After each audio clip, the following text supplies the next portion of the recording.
Hey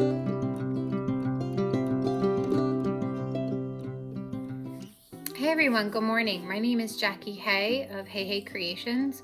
I'm an artist, an art teacher based in the Philadelphia area. And if you're watching this video, that means you're interested in working with me on one of these adorable little clay cupcakes. Here's 3 different sizes. And the technique I'm going to show you today, I use for most of my clay creations, with the exception of the whipped cream topping is special for this one. I do teach workshops locally, so if you're in the Philadelphia area, I will put links down below in the description for the workshops that I teach every month, but this is our monthly class for the month of January/February for Valentine's Day. So let's get started. Okay, I just want to say before we begin the creating process, in the description below, I will have instructions on how to do this written out for you, as well as links to all the materials I use for this project. But to get started, you're going to need some aluminum foil. I use Sculpey clay. I like to mix the basic white clay with their Sculpey Pro. And the reason why I mix these two together is it's just a little bit stronger. I find that if I just use the white clay, it gets too soft as I'm working. So adding, it's about a 2-part to 1-part ratio. This clay keeps it hard enough that it's not going to fall apart in my hands as the clay gets warm. So this is the clay, the aluminum foil. You're also going to need some sculpting tools. It's up to you what you want to use. This is my favorite tool. And you can get these on Amazon or pretty much anywhere. I think I've seen them at craft stores. And just like a couple other different tools that you enjoy using. I also like these silicone tip tools, just to kind of smooth things out and for final details. So your tools, your aluminum foil, your clay, and then for the eyes, if you join me in the workshops, I tend to use these plastic eyes just because it's cost effective. But when I do my own work, and if you're working at home, I buy these glass eyes. And you can get them different places, but I buy mine on eBay. They do run about $4 to $5 a pair, but if you're working on something really special or you like the look, go ahead and get these. I will put a link for these as well, the particular seller that I use on eBay. And then if you want to use teeth, I also get these on eBay or anything else special for your creation. Go ahead. Oh, and I have a couple of different sizes for the cupcakes. You could go mini cupcakes or larger or something in between. Totally up to you what you want to use. Okay, so that's just to get started. Okay, so here we go. The first thing you're going to want to do to start making your cupcake character is take your aluminum foil and you're going to ball it up, but don't crush it. You just want to gently tap it into a shape that's going to fit into your cupcake tin. So I'm going to do that now.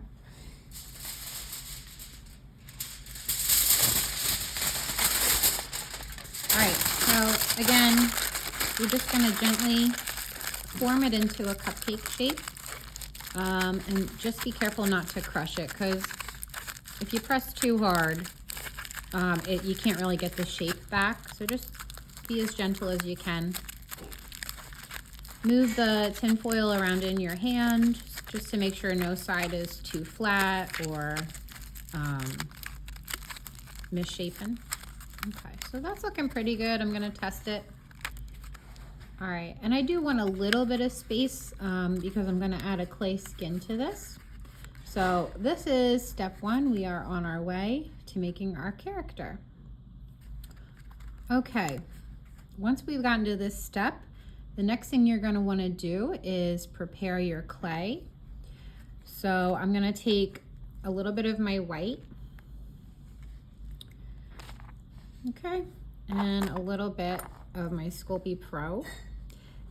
And what you wanna do is warm the clay with your hands. If you have a pasta maker, you could use that at this stage, but I like to just use my hands. And I'm gonna take the clay and warm it up. So that means I'm just gonna press it between my thumb and my index finger and just make like little clay worms. You could call these coils or worms, but I'm just warming the clay up, and what this does is it pushes any air bubbles out, so that my end result is going to be smooth and not have any holes in it. Okay, so there's one clay wormy. You can fold it in half so it's a little more workable. Same thing with the basic Sculpey clay. We're just gonna squish it between our fingers, pushing it out and making that worm shape. There we go. And if you need to add more clay, go ahead, or take some away. It's kind of just a guessing game. All right. Once you have your two worms, you're gonna go ahead, squish them together, fold them, squish them together. You could twist it. You just wanna make sure that they are very well blended. Okay, and that's gonna be your workable clay. It'll end up looking something like this. Okay, so once you have your clay ready, you're gonna just pull little bits of clay at a time. And I like to make what's called a slab or a pancake. And I'm just gonna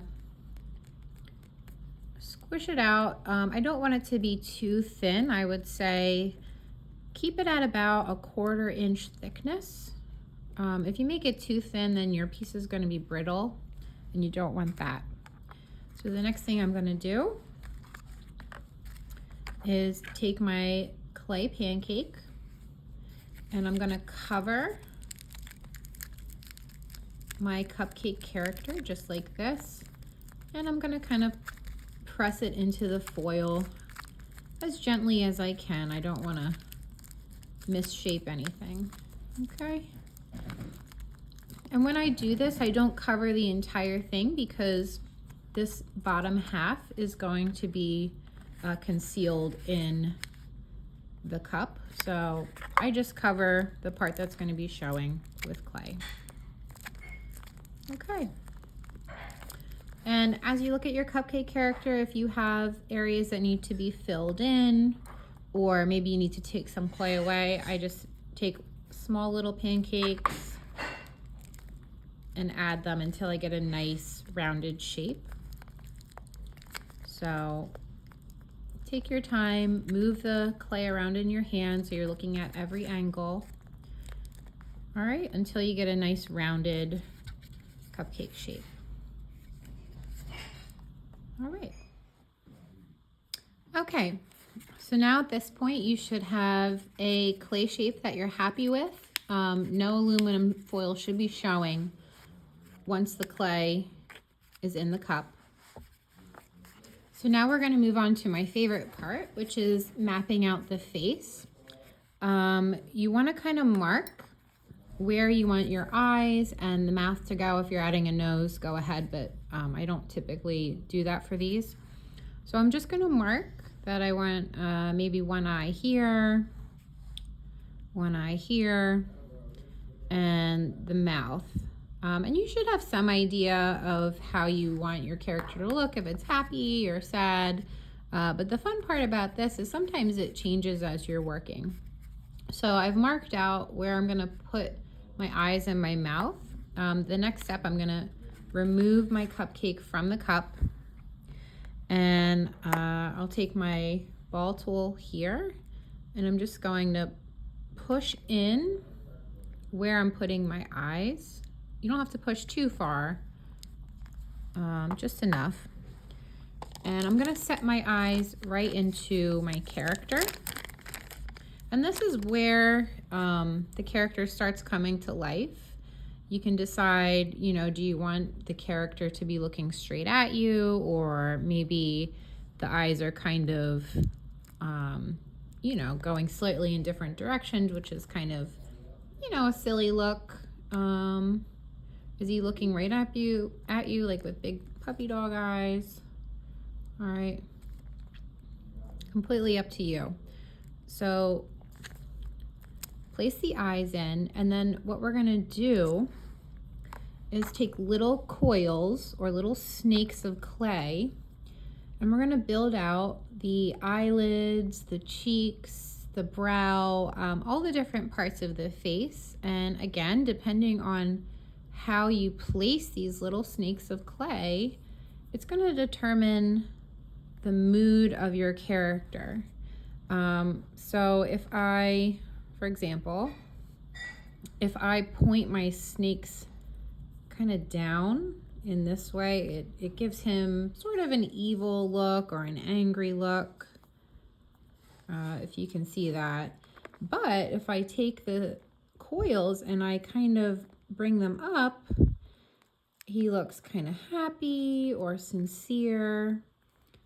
It's really up to you, and I encourage you to play around with these coils and decide what kind of face you want to give your character. So like here's one example of a face, and you can kind of see how the clay goes up in this direction. This one, you know, he looks kind of confused. It's really, you know, up to you how you want to do it. All right. So for my characters, I like to give them these chubby cherub cheeks. So I'm gonna, again, draw that out with my coils, as you can see here. And the more you practice this, the better you're gonna get at it. I'm gonna build out his nose a little bit, or his, not really his nose, but like the mound right here. And I'm gonna fill in his cheeks, and that's also gonna work for the bottom of his eyelid. Okay. And I like to add a little bit of a chin just below the mouth. So this is the basic way I make my faces. Once you have that in place, you can start playing around with, you know, how open do you want the mouth is? Kind of like that gives them a surprised look. You could have it open really wide, like he's super scared of something. You could close it up so he's like wondering about something. Or you could turn the corners of the mouth up, and that would give him, you know, a smile. But once you have this in place, you're gonna just take your tools, and this is called transitioning. I want all these lines in the clay to disappear. I'm just gonna smooth the clay together, but I'm gonna try to keep my features the way they are. I'm not gonna try to lose anything. So it's just gently filling out those lines until I have the face that I want. So go ahead, play around with your clay, move the mouth around, move the eyelids around, until you get a face that you like. Okay, so at this point, I am pretty happy with the face that I have. And what I'm gonna do now is I'm gonna sign the back of my little character and make sure that it shows. I think it's important as an artist, you should always sign your work. So I'm taking this pointy tool and I'm gonna put it somewhere that it's not in the way, but it's visible. Okay. And what you want to do at this point is pop your clay in the oven. For Sculpey, I believe it's 275 degrees Fahrenheit for every 1/4 inch of clay. But for me, generally as a rule, I'll put the oven at 275, and I'll put them in for about a half hour. But I also turn the oven off and then I leave it in for an additional 20 minutes. I have found that if you bake your piece for a half hour and then you immediately pull it out of the oven, it goes from being fairly hot to cool too quickly. And I've had some of my pieces crack because of the temperature difference. So it's really, I think, best practice to just leave it in the oven until it cools down to a manageable temperature. All right, so we're going to do that now and we'll be right back. Okay, so we're back. I baked my little cupcake character, so he's nice and hard. And now we're ready to paint. So I'm going to go over what you need to paint your character. I typically use any kind of acrylic craft paint. So really any brand will do. But acrylic paint works really well for these projects because it dries quickly, which is what you want. So here's a couple different brands. And I mean, you can make your cupcake any color you want. Mine kind of, I don't know, have a fleshy color. I'm going for like that yellow cake look, but I kind of like that it almost resembles like a flesh tone. I find it has that creep factor that I really like. But go ahead, make you know, chocolate or vanilla or orange, any flavor cupcake you like.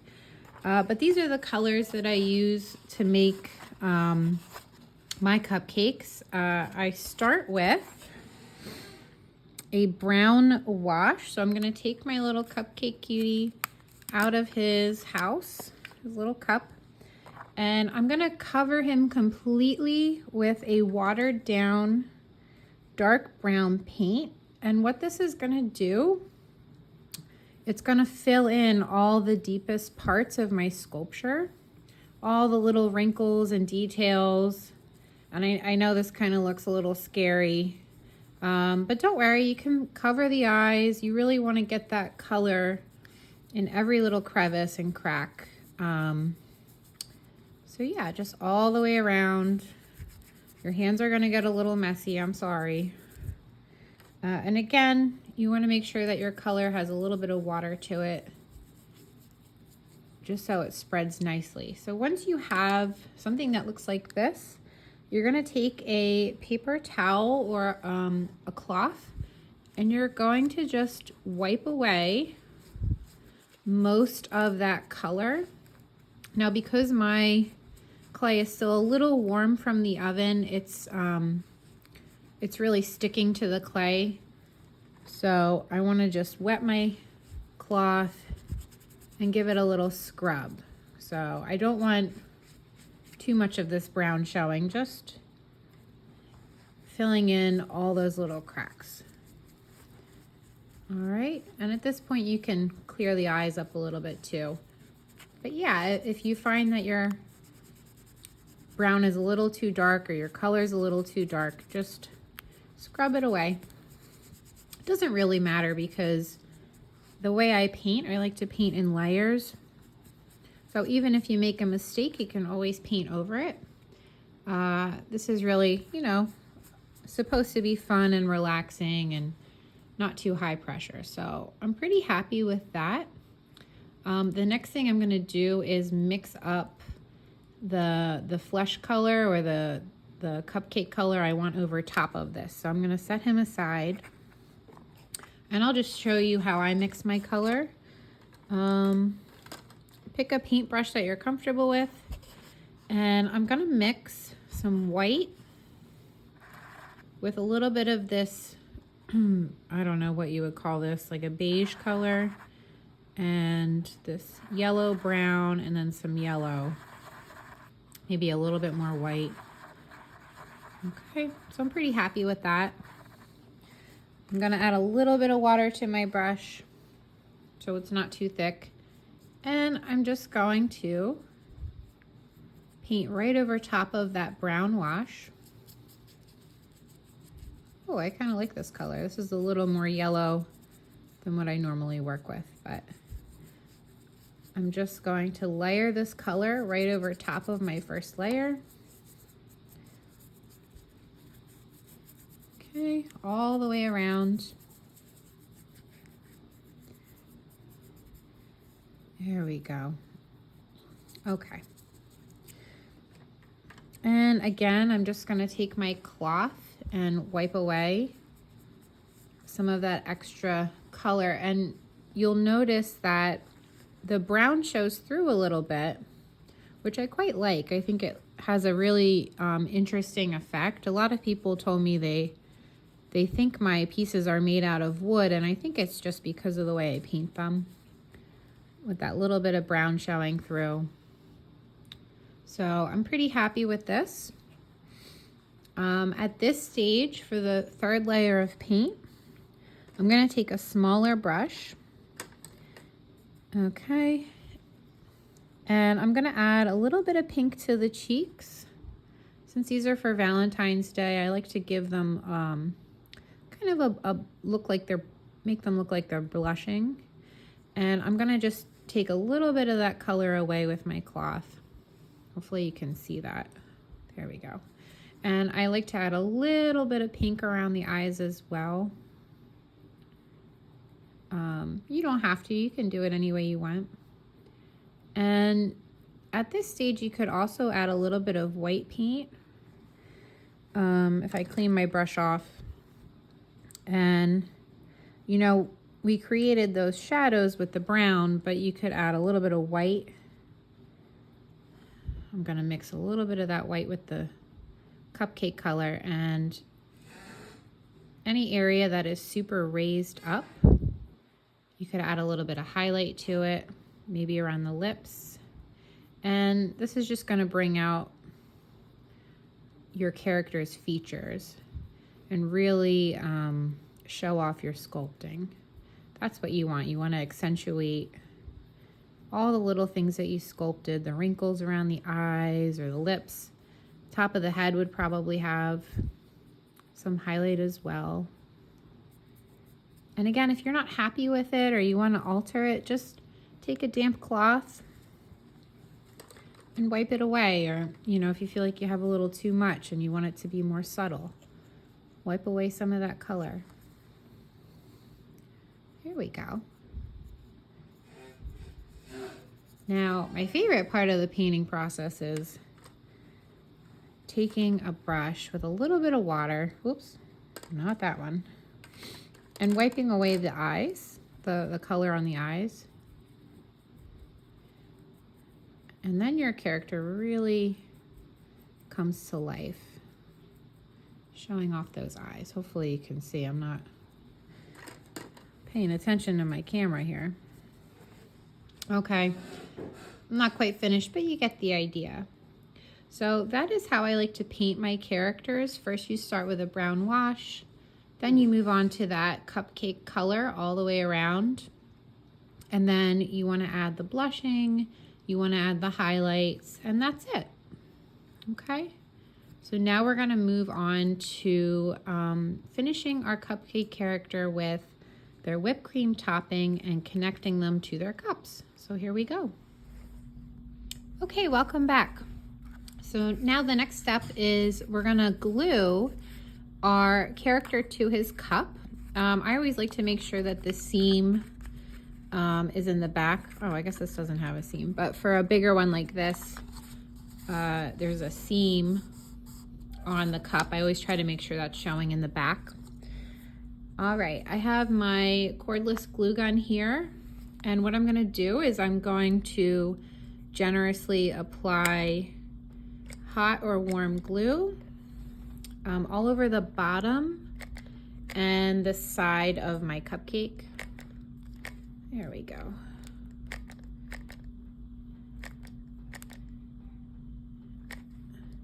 That way, the more glue I add, just the better it's gonna stick. All right.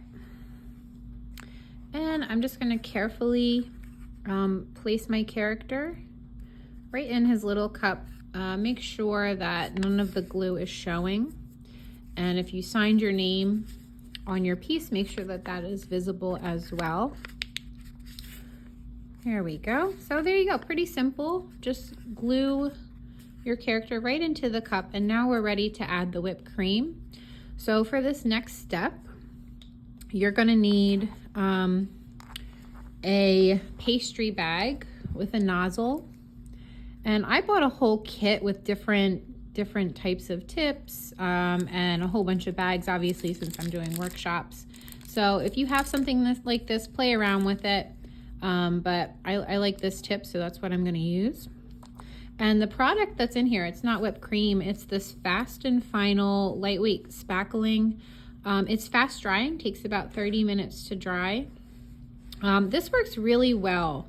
I was trying a few other products that didn't work nearly as well as this. So you can order this on Amazon, or I believe any kind of home supply store will have this. So anyway, that is what's in here. I forgot to mention, you want to take a little piece of aluminum foil and ball it up, and you're going to glue it right on top of your character's head. And what this is going to do is provide some volume for your whipped cream topping, so you don't have to use as much of it. So again, it's just a little ball of aluminum foil that we're going to hot glue right on top of our cupcake's head. There we go. And I like to just hold it, I don't know, for like 12 seconds or so. Make sure that it's good and stuck on there. Okay, so now we're ready for the whipped cream topping. Before you start that, you want to make sure that you have, you know, if you have sprinkles or little candy pieces, whatever you're going to use for your character, have that ready to go. As you can see, I have some pieces here, and I got all of these from a slime kit, and again, I'll have that in the description below where I got all these pieces. The slime kits are cool because you get a lot of different stuff in just one set. Also off Amazon, I got these resin candy pieces, which are really fun if you're gonna do more projects like this, maybe with different baked goods or gingerbread men, all kinds of fun things that you could use. So anyway, here we go. I like to start on the back of the head just in case I make a mistake, and some of you may be better at this than me if you've ever worked with pastry, but just go slow. If you make a mistake, you can always just kind of retrace your steps and go back, but I'm gonna go all the way around that ball of aluminum foil. There we go. And I kind of missed a piece here. I'm just gonna fill it in. There we go. So now he's got some whipped cream. And I like to put different unique toppers. I'm gonna just stick this little frog right on top of his head. And then have fun with it. You can add sprinkles. I like these little glass beads that kind of look like hard candies. And, you know, make sure as you're decorating, you decorate the back as well as the front. So it looks nice all the way around. Maybe a little gummy star, switch up the colors, really be creative with it. And maybe let me know if there's something you're thinking of you could stick on top of your cupcake that I don't have here. There we go. A couple more pieces, spread them out, make them look nice. I think for my style, less is more. So there you have it. Here's our little cupcake with his little frog and all his little candies. All done. So there you have it. We created our little cupcake character from beginning to end. If you liked this video and you want to see more tutorials, please comment down below and let me know if there's something you want to create. I'm happy to make more tutorial videos. I'm going to try every month Like I said, I teach these workshops, and every month it's a different character, a different project. So I will try my best to put these tutorials up as I'm doing the workshops. If you're interested in joining me for a workshop and you're in the Philadelphia area, again, I'll put links in the description below. Thank you so much for joining me. I'll see you next time. Bye.